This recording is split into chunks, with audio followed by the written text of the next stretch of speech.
Welcome everyone. Today we are going to discuss about strings.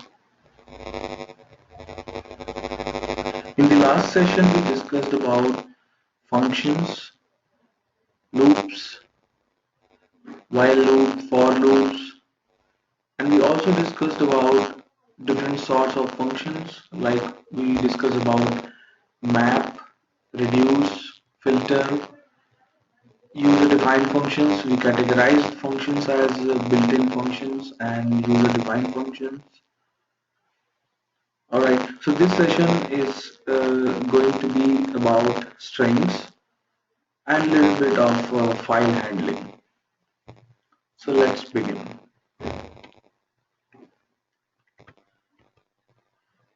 So what are strings? String is a sequence of characters. It's a collection of characters. And how do we represent a string? How do we define a string?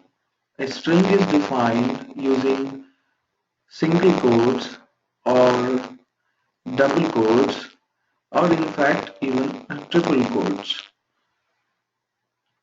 So as you can see, we have defined a string hello, and we have used single quotes and we have used double quotes.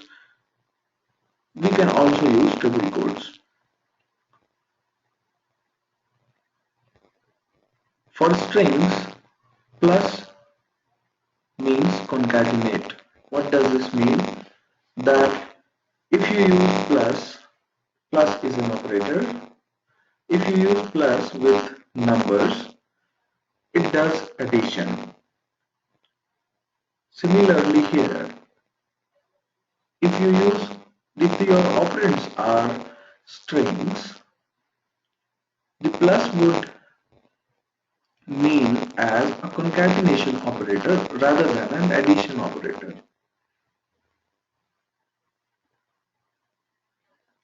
We have also discussed in our previous sessions that we have few conversion functions through which we can convert integer to string, string to an integer, float, and so on. So these are very handy functions to convert one data type to a different data type. Let's see a few examples on the right hand side. We have a string 1, which is hello, string 2 is there. So what we tried over here is string 1 plus string 2. Now since both are strings, this plus doesn't mean the addition operator as used in with numbers, but here it is called concatenation operator. It adds, concatenation is nothing but again adding up or appending one string to the other. So string 1 plus string 2 becomes one complete string, which is hello there. Let's see another example where we have defined a string. This string 1, 2, 3, it's a string because it is defined inside single quotes. This string is assigned to a variable which is str3. We are trying to add now a string with a number, but it is not allowed in Python to add up a string with a number. Hence we get an error, which is type error, which says cannot concatenate str and int objects. So whenever you want to either convert, whenever you want to either add numbers or strings together,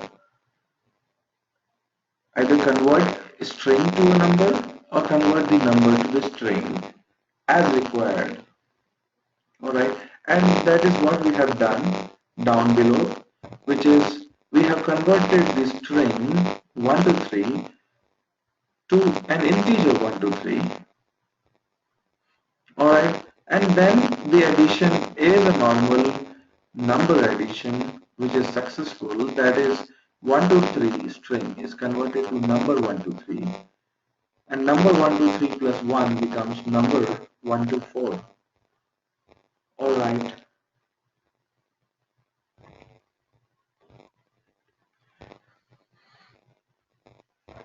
now let's see how do you take input from the user and then convert and use in an expression. So let's directly jump to the example on the right hand side, which is taking an input from the user, raw input, enter, and we are storing this input in a variable called name, and the user has input Chuck as the name. Remember, raw input returns a string always, and we try to print the name, we get Chuck. Very simple.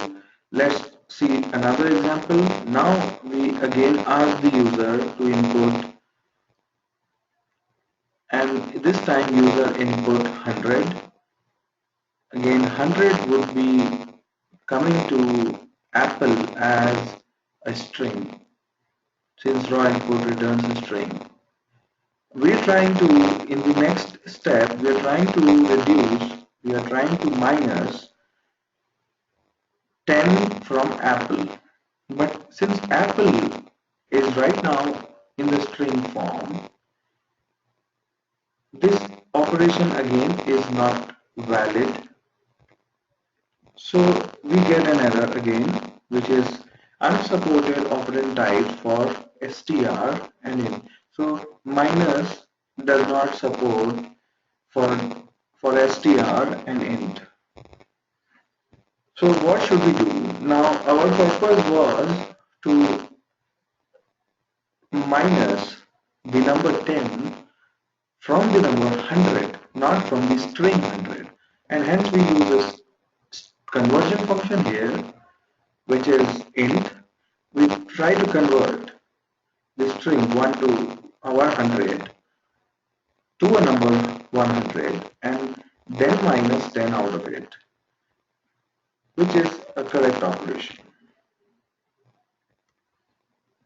Alright, let's see further. Now, how does a string look like? It actually has got indexing so that the characters inside the strings are accessible. That means if we want to access a particular character in the string,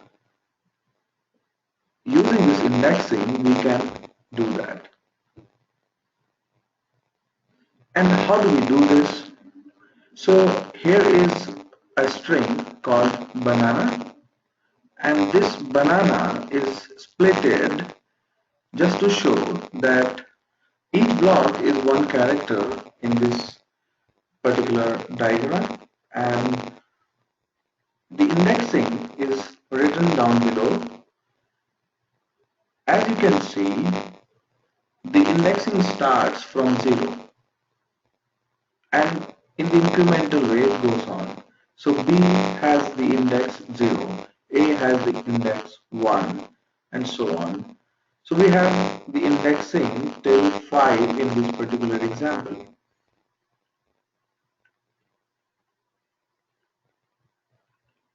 Now let's see how actually it works. We got the string banana.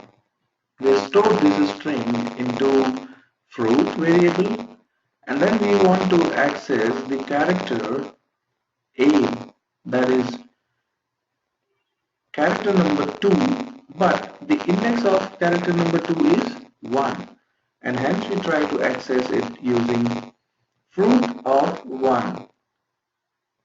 Remember the square brackets used to get character, and index is put inside these square brackets following the string variable or string itself, literal.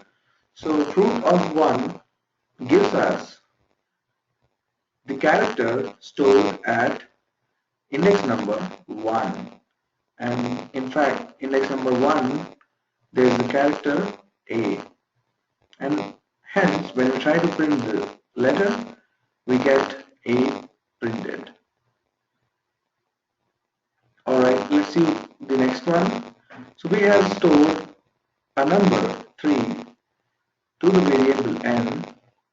Now what this point says that the index value can also be an expression that is computed. So the index itself can be an expression which evaluates to a number. Alright, and in this example we have the expression which is n minus 1, which evaluates, since n has got a value, initial value of 3. So n minus 1, 3 minus 1 evaluates to 2, and fruit of 2 is nothing but the character stored in the fruit variable at position number 2, which is n. And hence when we try to print w, we get n. Alright,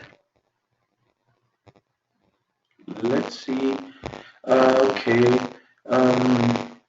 what if we try to access an index which is not in our string range? That is, if we see an example, the previous example, we have got the string as banana, and this indexing starts from 0, goes till 5, and we don't have a character or an index beyond 5. That is, we don't have a 6th index over here. Alright, and what happens if we try to access an index number 6? We get an error, in fact. What is the error? The error is index error. As you can see over here, the error is index error. That is, the explanation of this error says string index is out of range. That means there is no index called 5 in this particular example, because Zot variable has got the string ABC. The indexing of this string goes from 0 to 2. In fact, there is no 3 and 4 also. But if you try to access 5 here, we get this error because we don't have an index beyond 2 in this example. Alright, so always be careful while accessing index values. Alright, these index values, this indexing also will be used for some operation called slicing. We'll see further how slicing works. Okay, so this indexing is again mentioned for the string banana, and every string has a length. What is the length of the string? This could be found using the function, the inbuilt function, the built-in function called len, and len gives us length of the string. So if we input the string as a parameter or argument to the len function, it gives us the number of characters or the length of the string, which in fact in this case is 6. See the difference between the length of the string and the indexing. Since our indexing starts from 0, it is not to be confused with indexing and length. The length is number of characters and the count of characters, in fact. So count starts from 1, whereas indexing starts from 0. And hence length gives us 6, not 5. Alright. What in fact is len? Len, as we saw before, is a function. We have already seen what a function does. What is a function meant for? A function is a piece of code, piece of reusable code, in fact, which is stored and reused number of times. It has got the functionality to perform some operation. It takes some input, which in this case, this box, as you can see, treat this box as the len function. This machine, the len function, takes the input. And what is the input? Input here is banana, the string, and it gives an output, which is a number, which is the length of the string, in fact. Alright. And we already saw that len function is a built-in function. Somebody might have written this len function, and we are focusing here to utilize that function written by someone. We have already seen in our previous session that we can also define our own functions, but what we are discussing here is len function, which is a built-in function. Alright. How do you loop on strings? Now, in our previous session, we discussed how do we loop on a condition based on a condition, which was a while loop.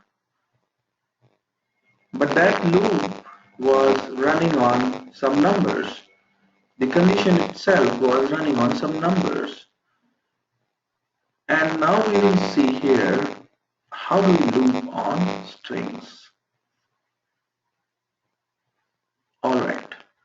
So this, our first example is again based on while loop, while statement, and as we know that we need to have an iteration variable to loop over in while and in for both, right? And why do we need an iteration variable? To loop over, to go forward in our collection or move our condition forward so that we can loop over. So let's jump to the example. We have a string banana, again assigned to a variable fruit. Our iteration variable is index, which is in this case is initialized to 0, and we are checking if our index has not crossed the boundary of the string. And as you know that we discussed that the index of in the case of banana string starts from 0 and goes till 5. Alright, so we are trying to loop over in this and try to access characters based on the indexing. Based on the indices, we took an iteration variable which is index starting from 0 and checking till the length of the string. And what does the length of string give us? It gives us 6 in the case of banana. And we checking whether 0 is less than 6. Yes, it is. And hence the control goes inside the loop construct and we access fruit of index which in this case is 0. Fruit of 0 gives b, the character b. We store this character in the variable called letter, and we try to print both the index and the letter we are accessing right now. Right now we are at the index is number 0 and letter is b. We try to increment the index now by 1. Now the index becomes 1. Now we check that whether 1 is less than the maximum index. What is the maximum index? Is 5. But since it is less than, not less than equals to, the loop goes only till 5. When it reaches 6, it fails because it is less than operator used over here. Alright, and hence you can see the output in the rightmost side. We have got the index number 0, the character B, index number 1, character A, and so on until we have printed the complete string banana. Alright, so let's see another example. As I said, we will be discussing both. Just now we had a look at the while construct, that is looping on strings using the while construct, and now we see how do we loop over using the for construct, the for keyword and the for statement. Alright, in our previous section we have seen the for loop or the for construct is called definite looping because it loops over in a definite set. We don't have to worry about when our condition is in fact is breaking or is ending so that our looping ends. Rather, for loops work on a definite set of items, which again is string is a definite set of characters. Alright, let's see the example. Naput is the variable holding the value banana string. What we are doing here is for letter in fruit. Letter becomes the iteration variable. Now we have already seen that the iteration variable in the case of for loop is taken care by for. We don't have to worry about moving it ahead like we did in the while construct. In the while construct, the developer or the programmer has to take care of moving the iteration variable ahead or take it forward.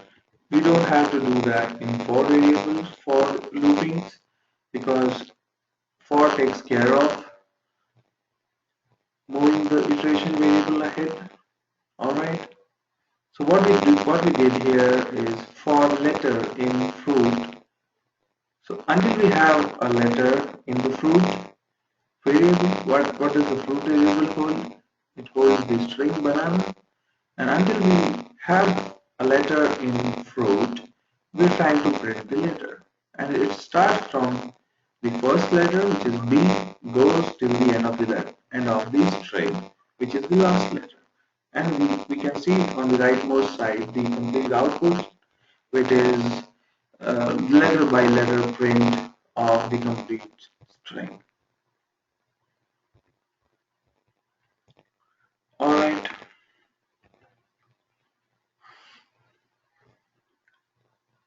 Okay, here is the complete example, which is comparing, which has put both the codes on one slide, that is the for and while construct codes on a single slide, just to show how did we write both of them. Alright, so if we have to, just imagine if we have to write our own len function, which counts the number of characters in the string. This is how we should do or we would do for counting the number of letters or number of alphabets or number of characters in the string. It's a very simple loop that loops through each letter in the string and counts the number of times the loop encounters. This particular piece of code is not a general case of counting all the letters. This loop will count only the letters A. So it will count in this string the number of times the letter A has occurred. And as you can see, the variable word stores the string banana. And we again have this again is not the iteration variable. Since the iteration variable is letter here, this is the count variable which is used inside the for loop to maintain the count we have so far while running the loop, and the iteration variable is letter. For letter in word, we're trying to loop over now for each letter in the word, and the word is banana, and we're checking. We have a check in place, and the check is if letter is a letter equals to a. We're comparing that if we have encountered during our looping that we have a letter A, let us increment the count variable by 1. So whenever we encounter an A, we increment this count. And at the end, we print what is the count. This count is, remember, not the count of all the letters, whereas it is the count of only letters A.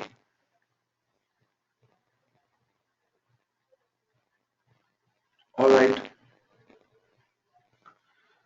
Okay, this is the same thing which I was speaking of, but a better pictorial representation of it.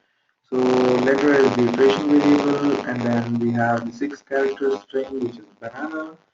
And this particular loop is printing all the letters in the string. The violet color becomes the body of the loop, and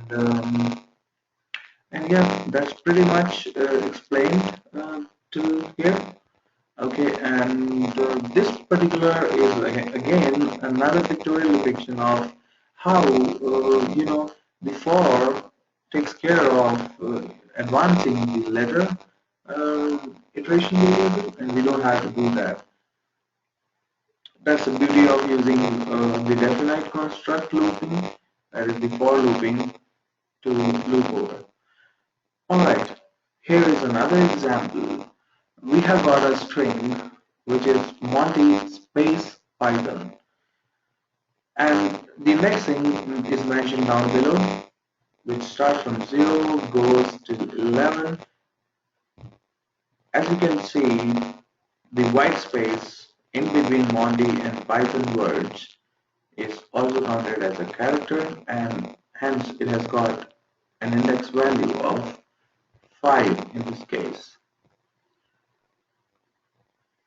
Alright, now this particular slide is explaining how we can slice a string. Till now we have seen how do we get a specific character, a single character from a given string. Now, what does a slicing operation mean? Slicing is nothing but, as in your English, slicing, what does that mean is you take out a piece of anything. Alright, you slice fruits, you slice vegetables. So you basically take out a portion of the complete thing. And it's an analogy here that we're here trying to again slice, take out a portion of a string. This does not mean we can only take out portions. We can in fact take out the complete string itself, and we'll see how to do that. The slicing is done using a colon operator, and as we mentioned indexes inside the square brackets, we're going to do the slicing also inside the square brackets following the string or the string variable. What we do here is we mention the start and end index, and hence and thereby telling Python where to start slicing and where to end the slicing. That is, we mention the portion of the string which we want. The point to be noted here is the end index is not included. That is, it is exclusive of it. The start index is though included, but not the end index. End index is excluded.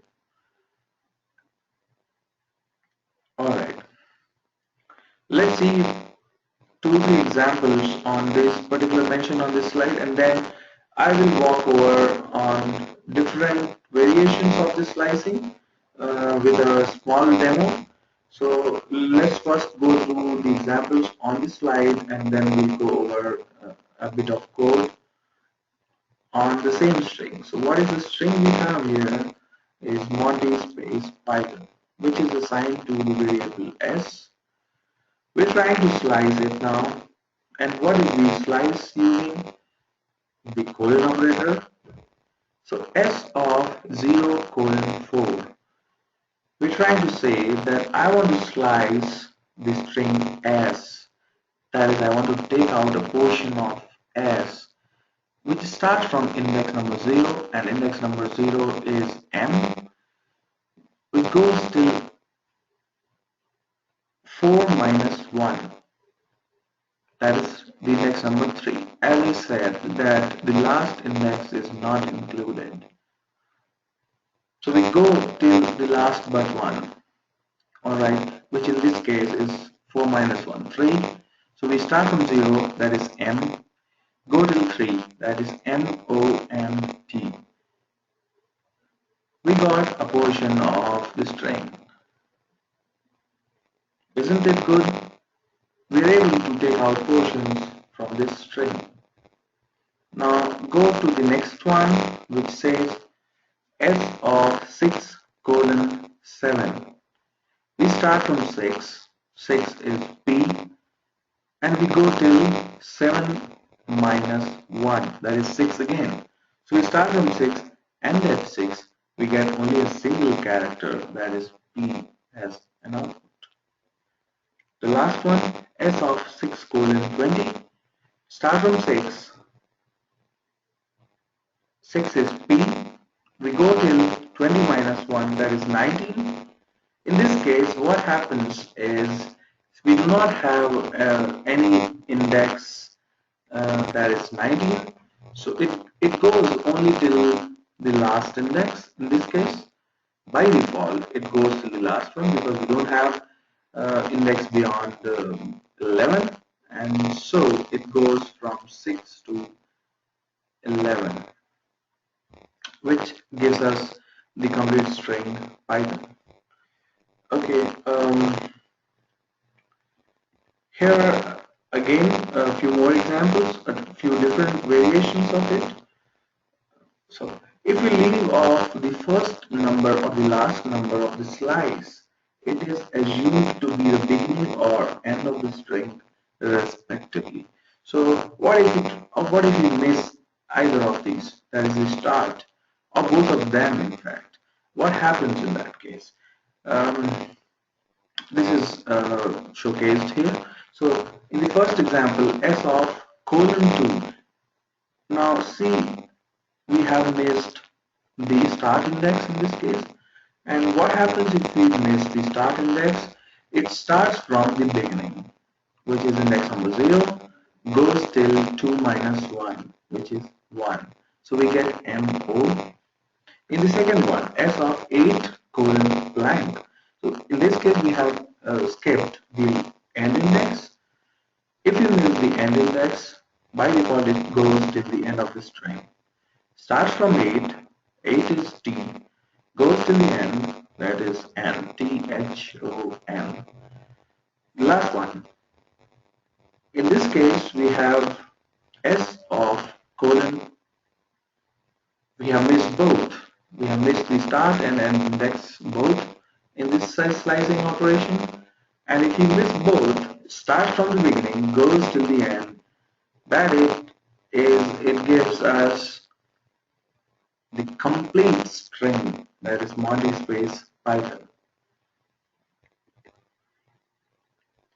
Okay, before going forward, let me just showcase you a little bit of slicing.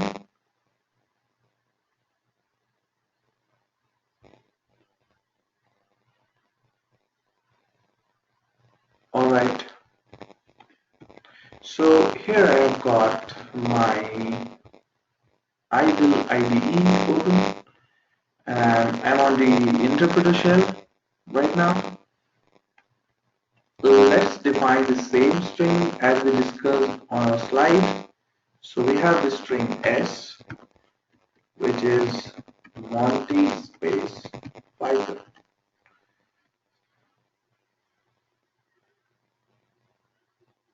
Alright, now we have the string set, and we can access this string using the variable S. What we try to see is different variations. We give 3 colon 8. Alright, so the number 3, the index number 3 is 0, 1, 2, 3 is T, and 4, 5, 6, 7. Remember, we go till 7, we don't go till 8, which is the last index. The last index is not included. Alright, so another example. When I leave the either the start index or the end index, what happens then? In this case, I have left the start index. So by default, it starts from the first index, that is the 0th index, n goes till 4 minus 1, 3. And 3 in fact is 0, 1, 2, 3 is t. So we get MOMT as the output. S of just colon gives us the complete string. We also got negative indexing, in fact. And the negative indexing goes like this. So we have got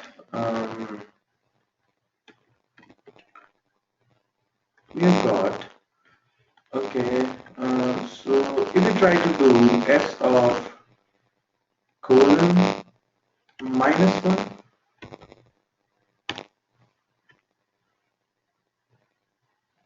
so the negative indexing is also available, and it starts from the backside.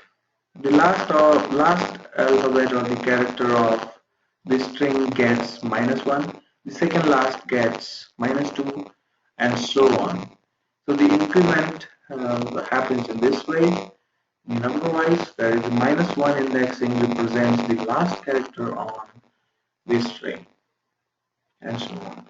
So these are the different sorts of variations that you can mix up and use to slice your string.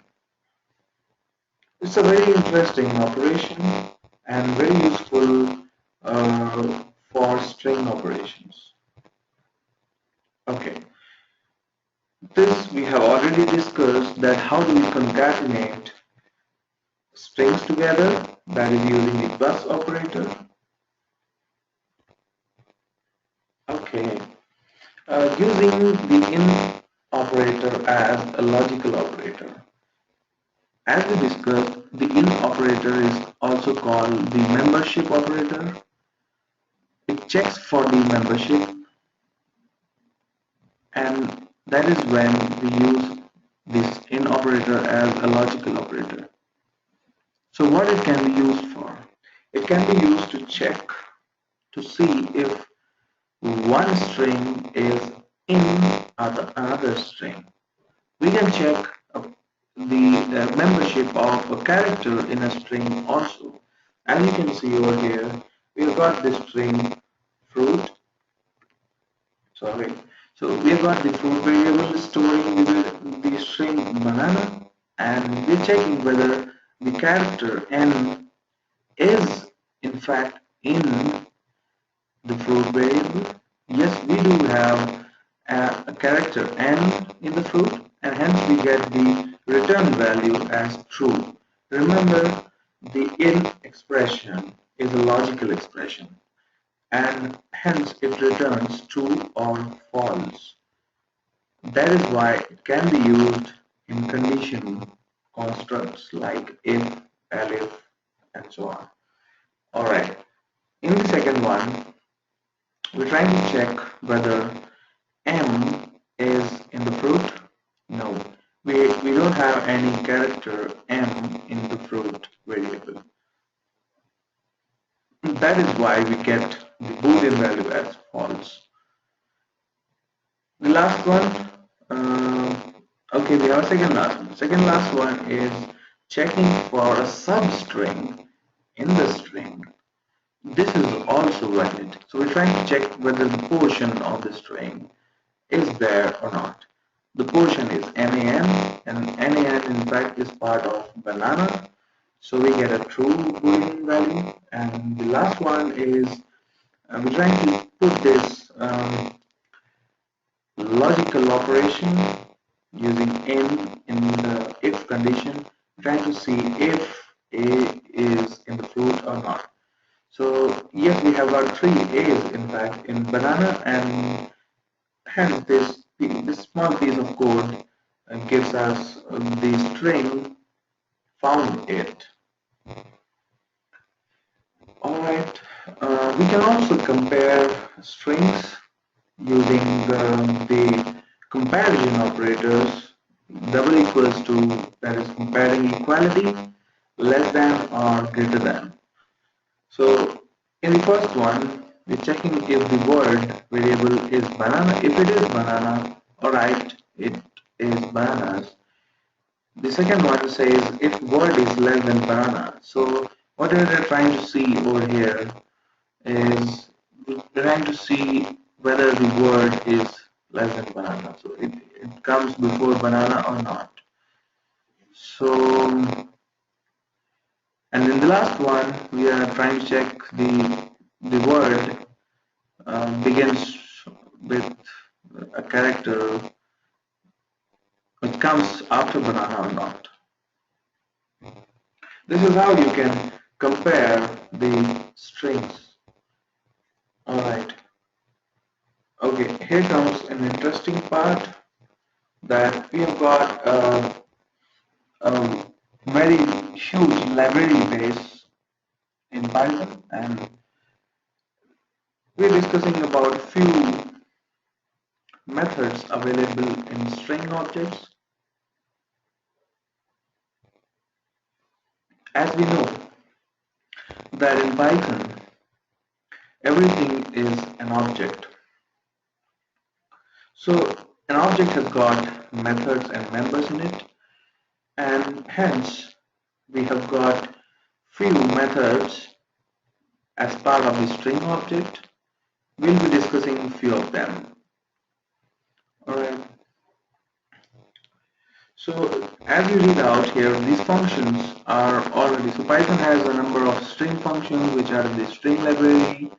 These functions are already built into every string. We invoke them by appending the function to the string variable.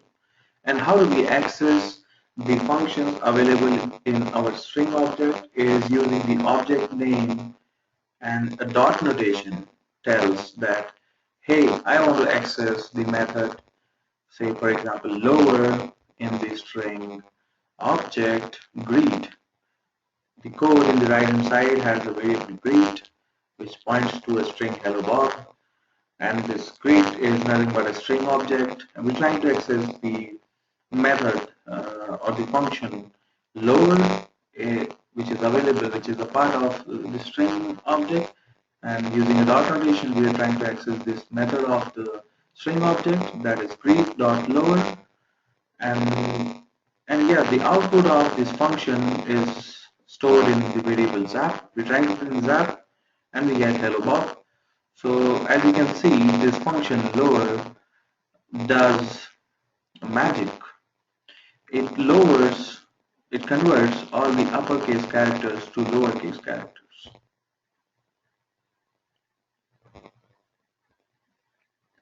Alright, now since we have seen that string is immutable, so greet is a variable which is holding the original string, that is hello Bob, H capital and B capital. The lower method returns as a new string instance. It does not alter the original string, and in fact it cannot be done since strings are immutable. All right, and hence when we try to print greet, we get hello Bob, H capital and B capital.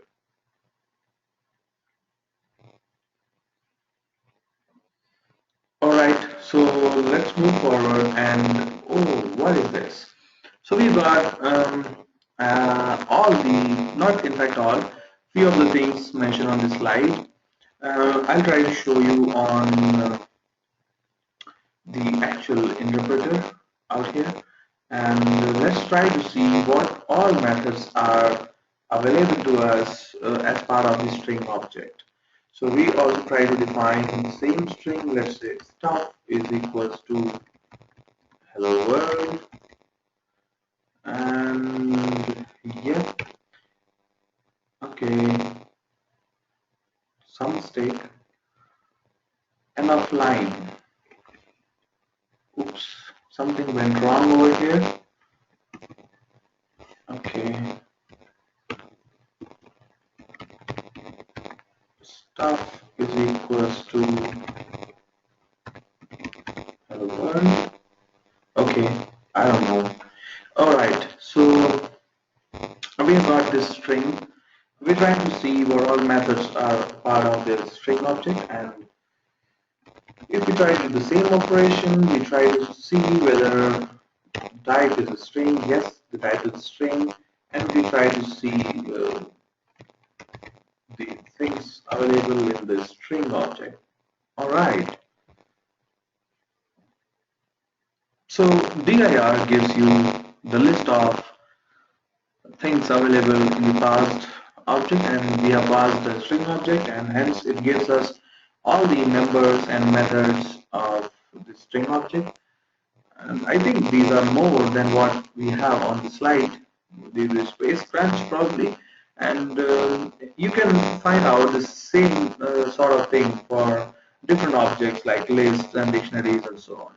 And this is very handy, as we discussed in our previous sessions, that um, we can figure out help required at runtime if you're stuck at the usage, or finding out whether we have a functionality built in for the object we are looking at. All right, so let's now, okay, these are the usages help, which we can do, how we can use the help function to get a detailed use on a specific method. Let's say stuff is my um, string object. I am trying to see how do I use the method find. We have a method find in this string object, don't we? Yes, we have. We're trying to see a complete usage of this method. How do I use it? And this is the example. This is the complete usage which help gives us. What it says, let's have a look. What it says is the find method takes 3 arguments. Out of the 3, the 2 are optional. One is a mandatory. The first argument is mandatory, and it takes the sub-expression, sub-string which you want to look out in the string, and the start and end index, which are optional. You need to give them only if you need to search the substring in that particular portion of the string, that is starting from start and going till end. All right, let's try to use this. And what was our string? I believe it was stuff. Oh yes, so stuff is still with us, and let's try to see if we can find hello. I want to find out whether we have hello in hello world or not. I would say stuff dot find. I want to find hello, ELLO. All right, I don't give. I want to figure out that whether this substring is present in the complete string or not. I don't want to mention a portion in this case. And hey, yeah, I have got 1 as the output. That means our substring is found, and what this returns, in fact, the find method returns the lowest index. As you can see here, return the lowest index in S where substring sub is found, otherwise -1. Right. If you try to find something which is not there, so stuff.find, and I want to find A, B, C, and yeah, we don't find it. ABC is not found, and hence we have the return value from this function as -1. Alright, so this was a small demonstration on how to use a function or a method available in an object. And since we are discussing about string objects, we just went over on one method and its usage.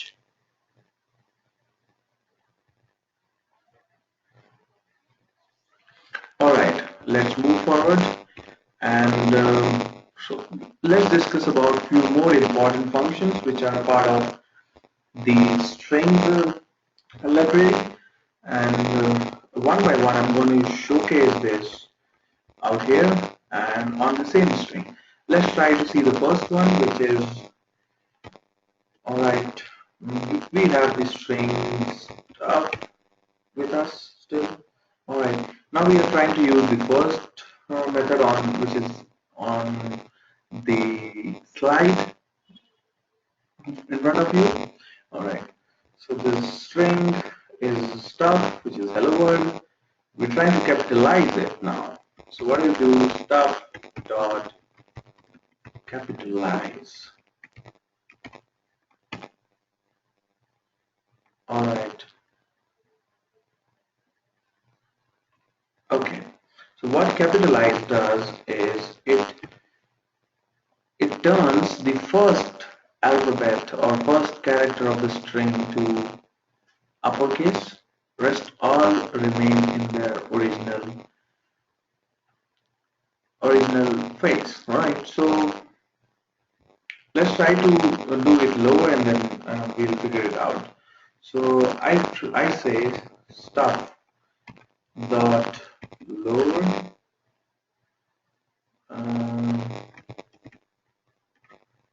is again assigned to stuff, and if I try to print stuff, okay, alright, I have now stuff is pointing to a string which is all in lowercase.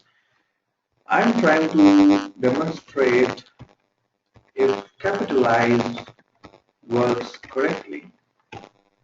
Oh yeah, it works. So as I said, the capitalizes the first character only of the string. So H is capitalized from small to big, and the rest remains same. Alright. Okay. Let's see the next one, which is okay. Let me see what stuff I have stuff. Right. So let's see the next one, which says str.endsWith. So endsWith is the method which says if the string ends with our given substring or not. Let's try to see if our string ends with ld or not. Stuff dot ends with, and I say if my string ends with ld or not. True. So what does ends with gives us? If our string ends with the substring, it returns us true. Otherwise false. So if you try to see, say if stuff dot ends with A, okay, I got false because my string is not ending with A, in fact it is ending with B. If I say B, I should get true, isn't it? Oh yes, I get a true. Alright, this might be clear. Let's move on to the next one quickly. And the next one is already demonstrated, which is str.find. It finds the substring in the given string. Alright. The next one is lstrip. Lstrip is to chop off the extra white space characters to the leftmost of the string. Now what I'm going to do is I'm going to define this stuff again. I'm going to leave a space on the left hand side and also in fact on the right hand side. Sorry. So stuff is, sorry again, okay, stuff is hello world space. Yeah. So I have left a space both on the left hand side and the right hand side of the string. And in fact I have a white space in between. So we're not worried about it because lstrip or strip or r strip is not going to chop off the white spaces in between the string. Rather they work only on either left or right or both. So let's see the first one, which is lstrip. So we're going to use it like this: stuff.lstrip, and yeah, and we can see that the white space on the left hand side is gone. Similarly, let's see the R strip. Let me just make it a smaller one. All right. Okay. Yes, this looks good. All right. I'm going to do the R strip now. So if I say stuff.R strip, okay, as you can see, the white space to the right most of the string is gone, is chopped off. The last one, which is again related to the stripping, is just strip. It strips off the white space characters on both of the sides, that is left hand and the right hand both. So if we say stuff dot just strip, and we can see the left and right side white spaces are chopped off.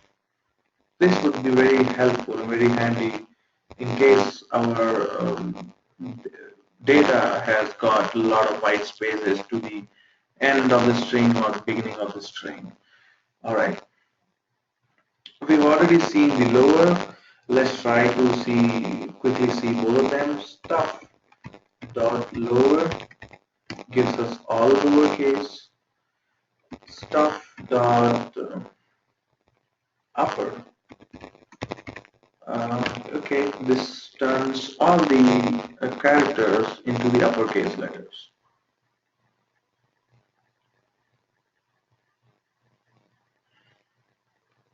All right, we are left with one more, which is replace. And replace does the same replace, the find and replace which you do on your word processor. You find a substring and replace it with something. Right. Let's try to do this. So I have got stuff. What is stuff? Stuff this. And I'm going to find out E and make it A. All right. So what I'm going to do is stuff dot replace, and I'm going to find. So the old one is what? E, which is what I want to find. I want to replace this with A. All right. Here it is. My E is replaced with A, and my string becomes hello world. Alright, so this was a quick demonstration of a few of important methods available in the string objects. And this will be very handy and very useful in your day-to-day work. Okay, these are the demonstration of what I gave you right now. Is the same thing mentioned on the slide. We're trying to find something, that is search in our string for a substring. Making everything in the uppercase is also demonstrated. How do we make all the string letters into uppercase or lowercase and vice versa. Alright. We also discussed about this, which is replace. We try to find out a substring in the string and try to replace it with another one, the new one. Alright. And this is stripping off the white spaces is also demonstrated. Alright, this is again a variation of ends with. It's like the ends with we have got it starts with. So let's say what is our stuff is hello world, and if we're trying to see whether our string starts with a particular pattern or a substring or not. We're trying to see if stuff dot starts with. We're trying to see if our string starts with a. No. So it's false. Our string does not start with a. What does it start with? If it starts with space and h, oh yes. What if I try to give starts with just h? No. Why? Because space is also treated as a character and our string is starting with space in fact. Alright, okay, let's go to a very good example of parsing and extracting a part of a bigger string. Alright, we've got a sample string over here which is from some of the logs, and we're trying to extract the domain name from the email address and see how it is done. We stored the complete log, one sentence of the log, one line as a string in the data variable.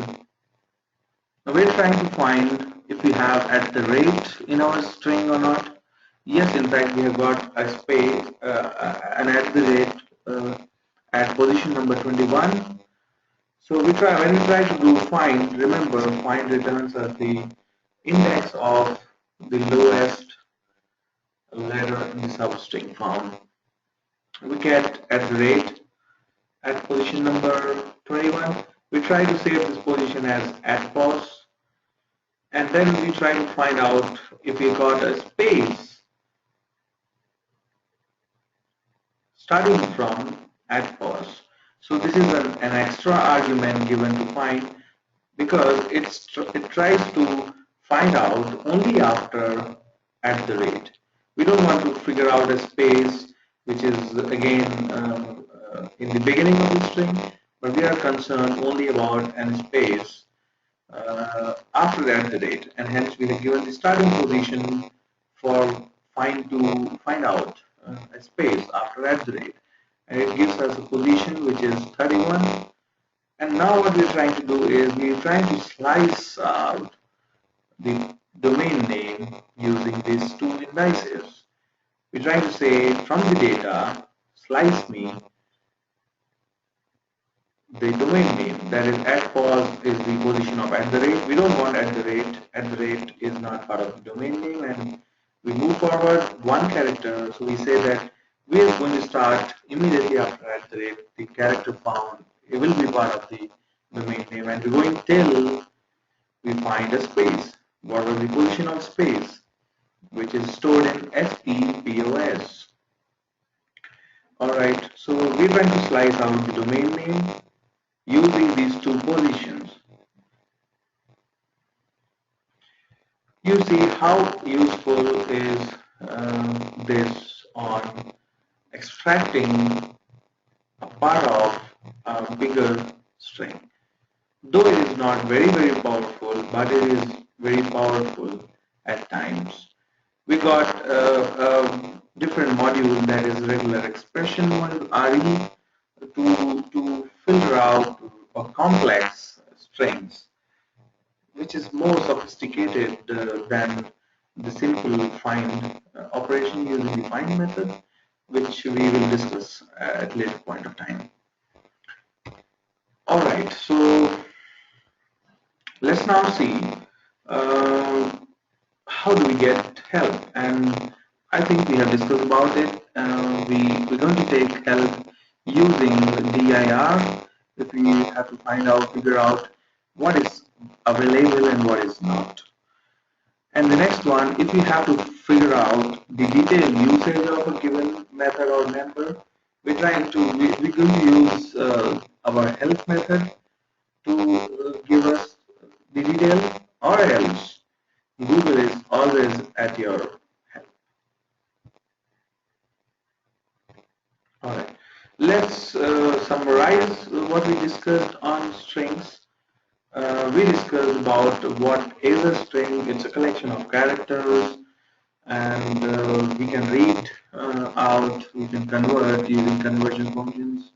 We can read out using the indexing, which is inside the square brackets, which gives us access to specific characters in the string. We got a slicing operation, which is using the colon operator, and which can give us the portion or the complete string from the string. And we also saw how do we loop over in the strings using while and the for loop. We also saw concatenation of the strings using the plus operator, um, string operations, string library. We discussed about replace, find, lower, upper, starts with, ends with, and so on. Different methods available in the string object. String comparisons. Searching in the strings was done using the find method. We also saw a very good example of filtering out, finding and filtering out the domain name from an email address. Um, Also discussed about the stripping of the white spaces to the left or to the right or both of the ends of the string. Alright, this marks the end of our discussion for strings.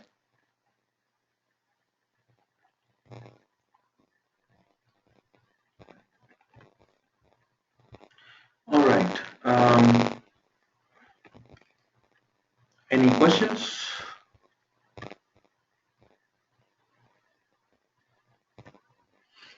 Alright, so let's move to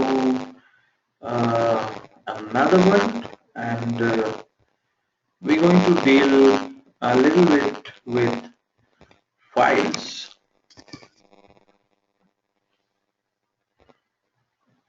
Alright, let's begin with file handling. A small overview of where your data goes and where it is processed. A very rough idea on that. So you got a secondary memory and you have got a main memory. Main memory is the memory where your operations are stored and executed. It is volatile. Alright, so the things going there are not remembered always. Whereas you have got a secondary memory, which is a persistent memory, and the data stored over there is stored until you go and delete it yourself. It's a persistent storage. It is not gone if you reboot your system. Alright, so this tells us the data, the files which we're going to deal with now uh, are stored in the secondary memory. Alright, because our data in the files is a permanent one, I mean, until you delete it. Alright, so it is stored for quite a long time. In fact, it's a persistent storage. Alright, so let's see how the files stored in the secondary storage can be processed. Right? Though we have already seen our Python scripts, our Python files are also files which are stored onto a hard disk. We open the file and execute them. Right? What is in fact a file? Text file can be thought of as a sequence of lines. As you can see here, a small chunk of data. There are a few lines in it, and this is a text file with a lot of text in it. Let's see, we got this file now saved in some file name, with some file name. What is the file name? Probably it is mboxshort.txt, as you can see down there. And let's begin with how do you deal with files.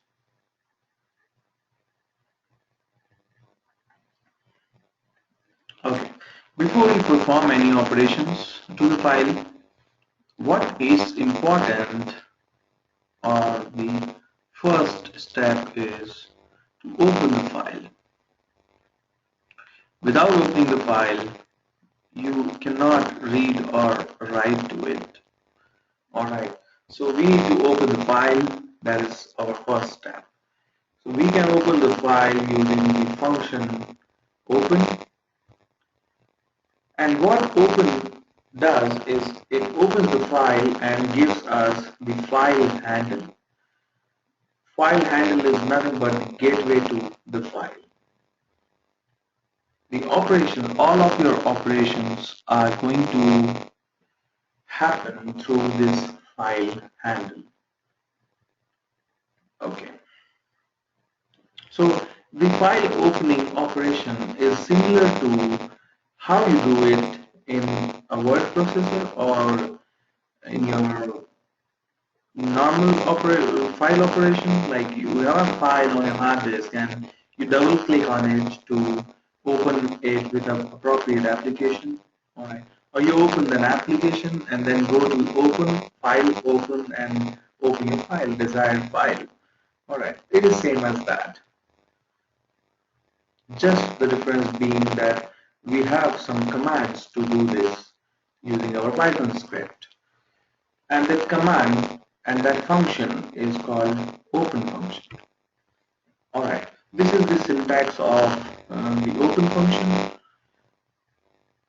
Open function is used like this: open and then file name and the mode.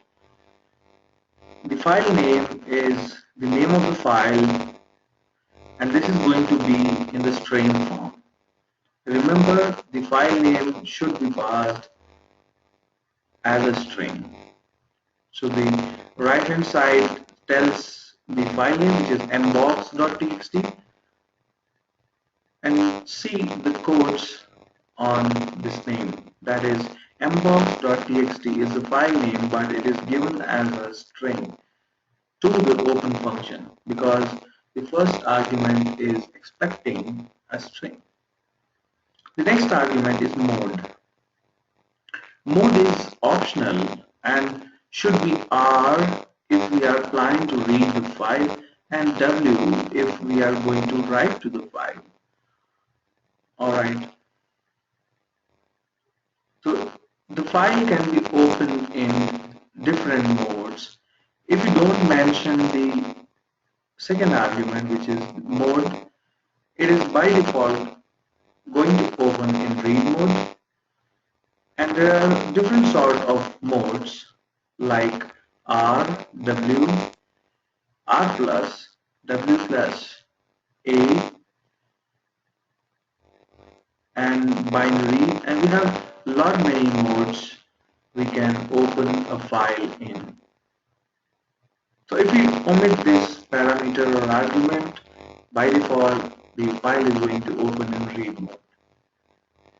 Alright, and as we said, this open function is going to return us a file handle, right? The gateway to your file operation or gateway to your file.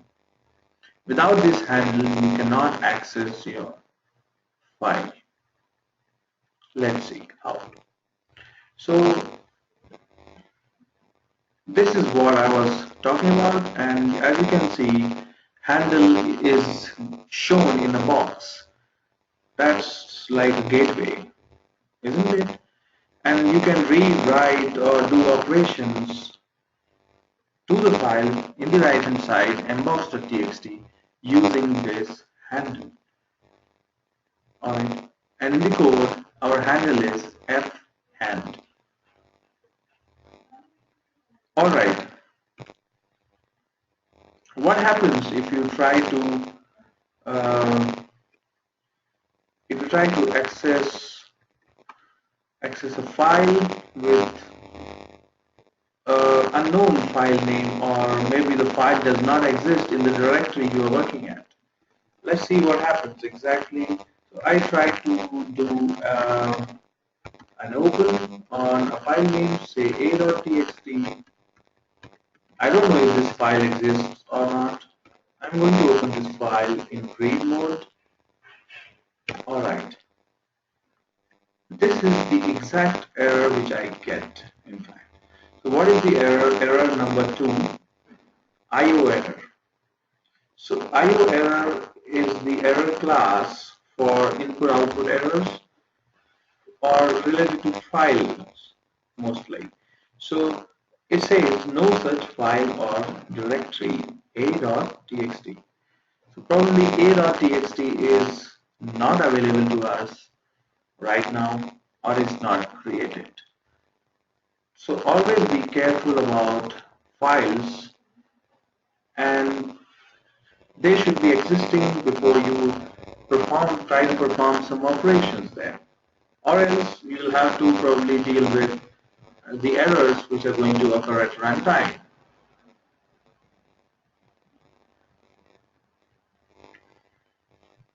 Okay.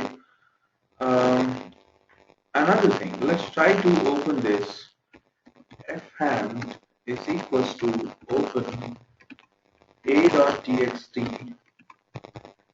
Now I'm trying to open in write plus mode, and amazing, isn't it? There is no such error now. Since a.txt was still not there, I did not create it. How did it get created? That is the magic. So if you try to open a file in read-write mode, it creates the file if it does not exist. Alright, now my file is created. So if at all you are not sure if your file exists or not, you can probably try to open it using read-write or write plus mode.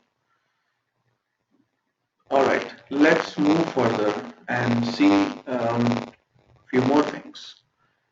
We have a special character which is called the new line character, which marks the end of the line in the file. So every line of the file has got a new line character at the end. How it is represented? So the new line is represented using the backslash and n. So let's see, if we try to print a hello, just a hello, and say two strings, in fact, world. So what we get is hello world. Now if we try to say print hello backslash n comma world. So both the words till now they were printed in the first in the one line itself. Now when we do a backslash n as part of the string, it is a new line character. It says that, hey, the following words to it or following strings to it are going to be printed on new line. Alright, so new line is still just one character. It's not two, it's just one character. Few of the examples are on the right hand side, and I think they are pretty much clear. We have also demoed it here, right over here. All right. Okay. We will try to see how our files are processed, right? And we'll be dealing with some of the text files. And as we discussed that every line in the file, so this is the content of a file and few lines mentioned on the slide, and all of these lines are going to have slash and backslash m at the end. As we said, every line has a new line character at the end of the line. All right. Okay. So file handle as a sequence. All right. So file handle open for read can be treated as a sequence of strings where each line of the file is a string in the sequence. All right. What this sentence says that file handle can be treated as a sequence of lines. That is, it can be treated as a collection of lines in the file.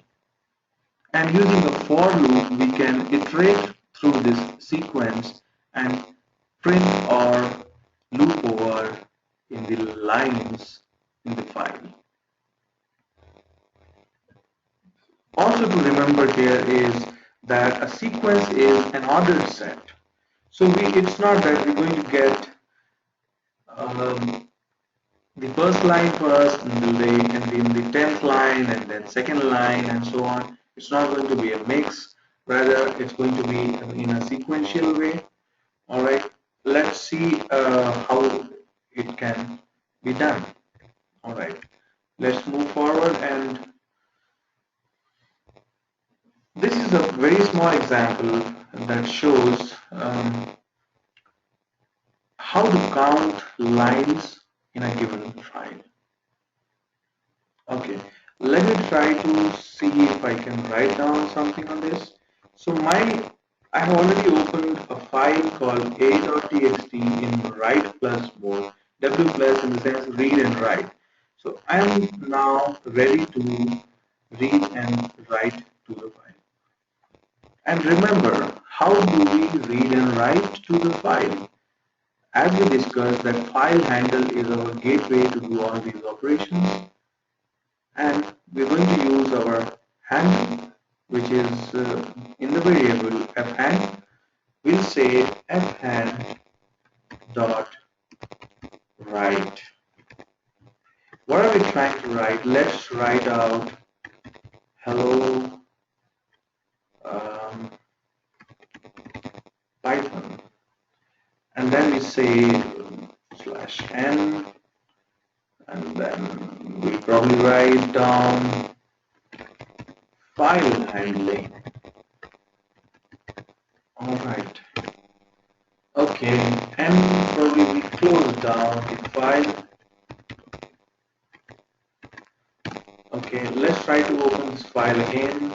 Fhand dot, oh, not fhand. So fhand would be returned. In fact, now we can do another variable ft, say, or we can use the same one. Fhand is equals to open.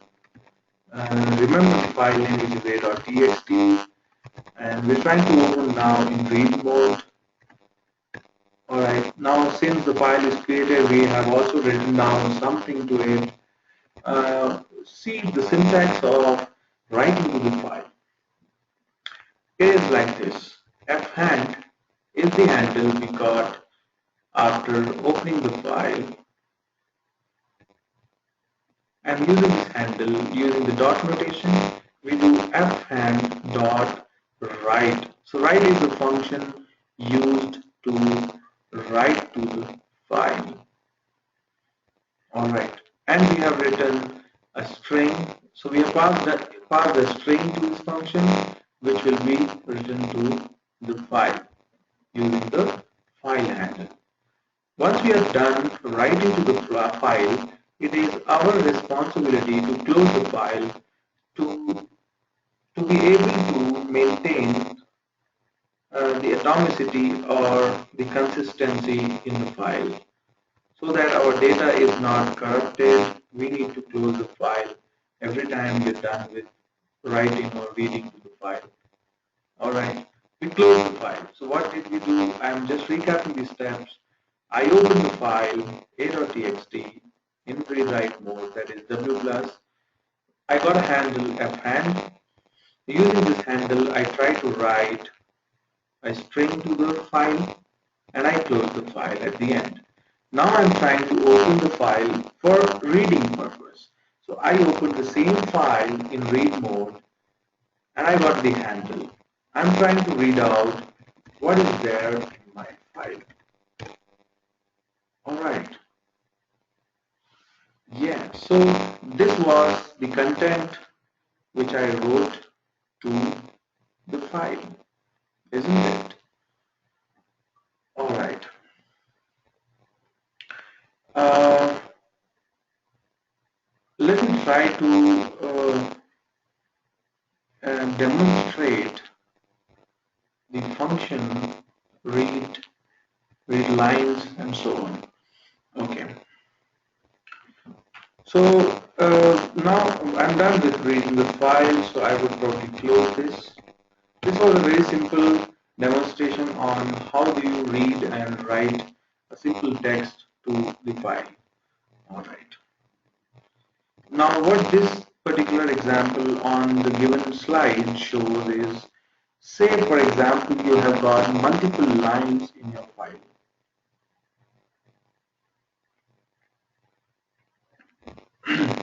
Now if you want to count the lines, and as we discussed that our file handle is a sequence of strings.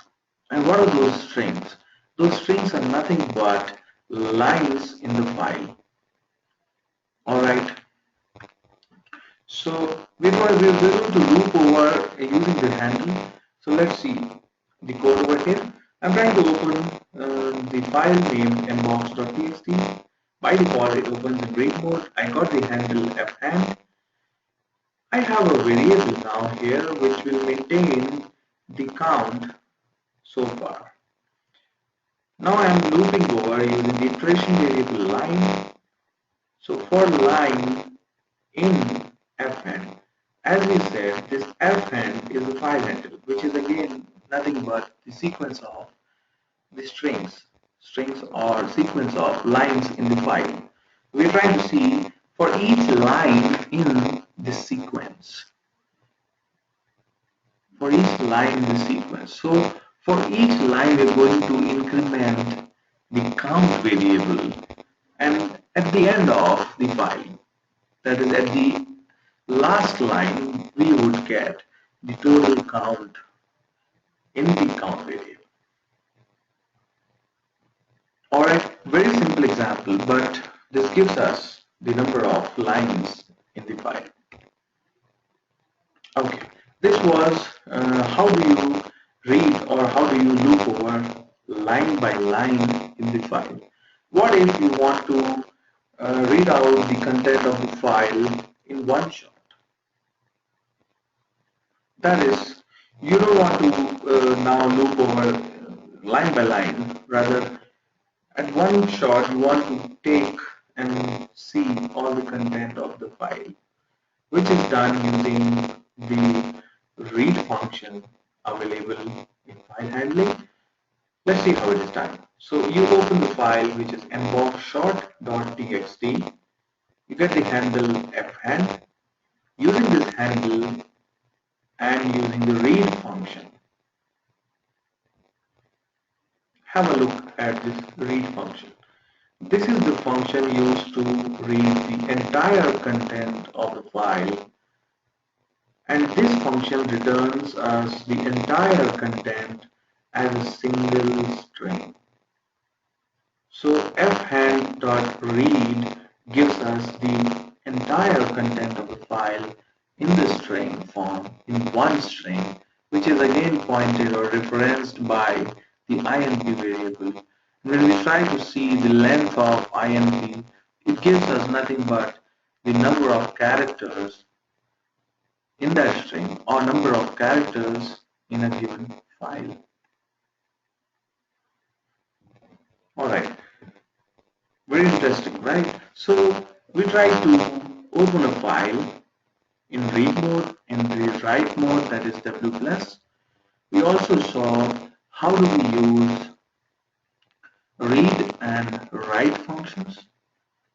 And at the end of this operation, we should close the file using filehandle.close function. Alright. Let's see how do we search in a given file. In our previous section, we saw that how do we search in a given string. We had a function named starts with, which gives us whether our string starts with a given substring or not. This is the function we are going to use to filter out some data in the given file.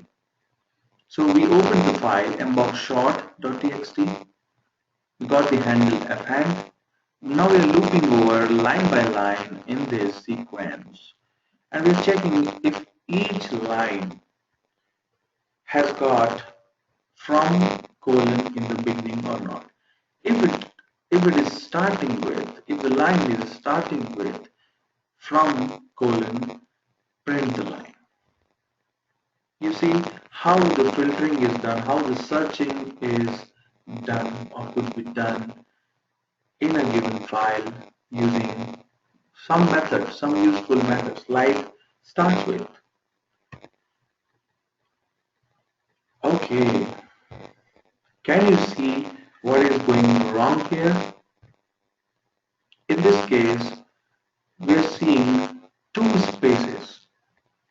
So what are we seeing? Why are all these blank lines here? Why we have so many blank lines? Okay, this is the reason. So each line from the file, as we discussed before, has a new line at the end. So each line by default has got a new line character at the end.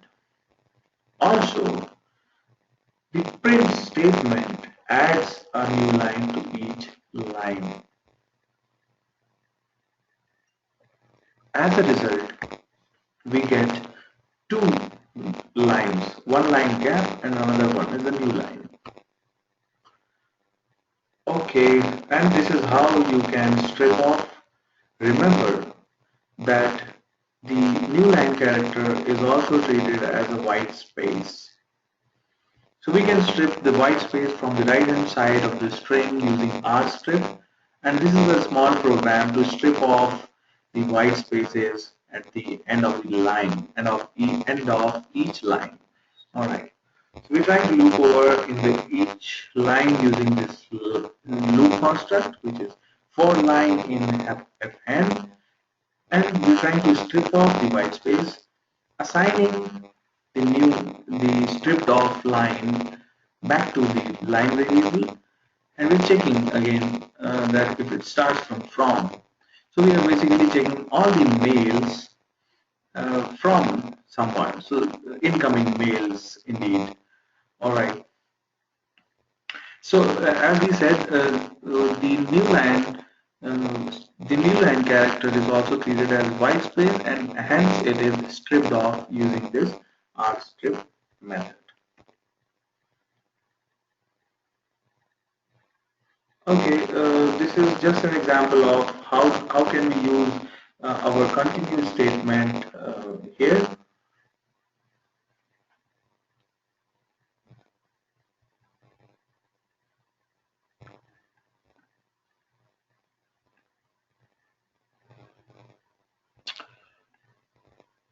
All right.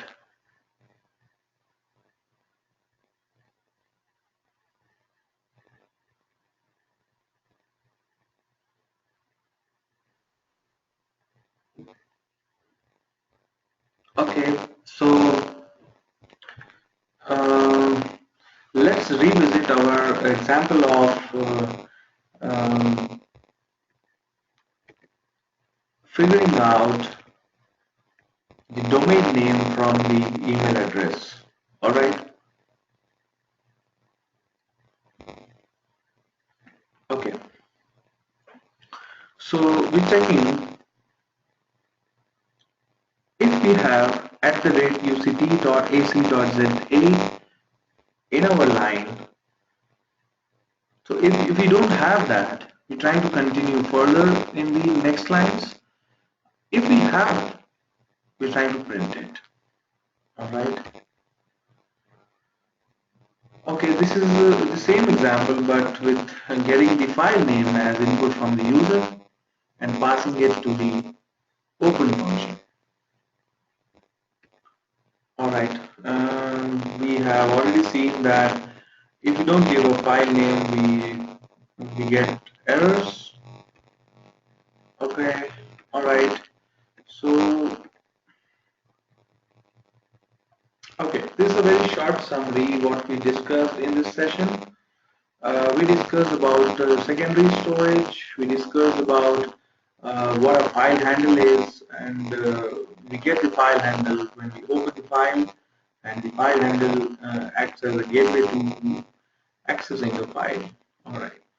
The new line character and reading the file line by line, and our file handle is nothing but a sequence of the lines. And we can loop, and hence we can loop over line by line using the file handle. How we search over in these lines using the start with or other useful methods. Reading file names is what we saw using the raw input. We can get the file name as an input from the user and pass it to the open function. And dealing with bad files, you don't have to, you should not pass bad file names. If at all you pass bad file names, you need to do the corrective measures for it. That is, you should do error handling. You should have an error handling in place. All right. That was pretty much about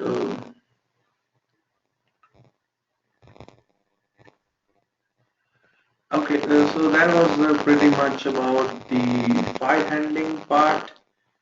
All right, so let us see if we have any questions over here. All right, so we are here. So anybody has a question?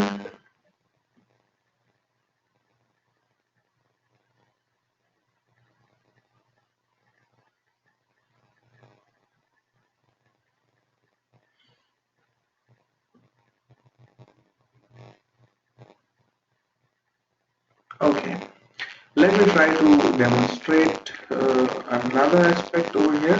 In this case, so let's see this. If we have a file, and what if we don't close the file and read and write continuously? What do we have? Let's try to do this. So I have got a file. I know that I have a file a.txt. I do it again. fhand is equals to open and open of a.txt in, say, read write. Now I want to read and write both, so I open it in read write mode. Okay. I'm trying to read out something, or let's say I try to write to the file. All right. Immediately, if I try to read out, what should happen? Boom. I get some junk, isn't it? I didn't have this in my file. Am I right? I just had hello world in my file.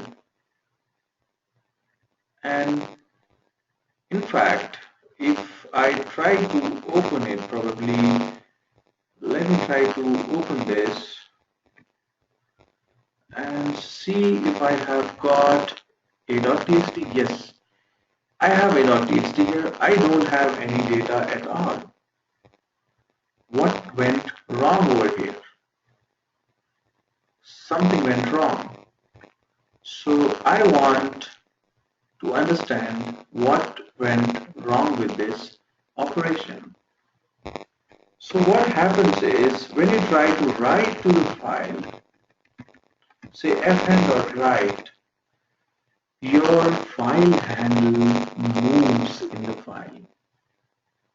So when you write down any text to the file, say hello world, your file handle moves from the beginning position to the end of the file. And if you immediately try to read out, remember your file handle is now not in the beginning of the file. Rather, it has already reached the end of the file. So hence, it gets some junk data rather than getting the correct data. It is our responsibility hence to take care of either closing the file once you are done with read or write, or to make sure that you are at the right position so that you get some data, right? And by that I mean that either you close the file using the close function, or that is you use fn.close every time you're done with writing or reading. And this actually maintains the consistency. Let's say, what do I mean by that? So now once I have closed the file, if I try to open the same file in read mode and I try to read the data, okay, in this case the file is written with junk data and hence I get this behavior. Alright, and that is the reason of it, that I did not um, close the file, and hence this inconsistency of data reading and writing. So the 2 points were, to maintain consistency, we should do the close operation, or else we should seek to the correct position in the file and read or write.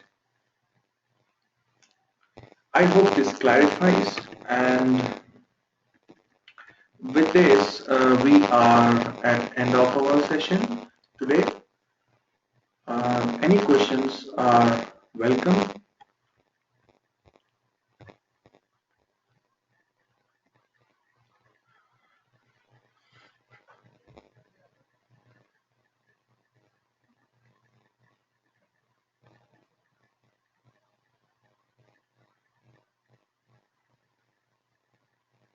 All right. So we do not have any questions here.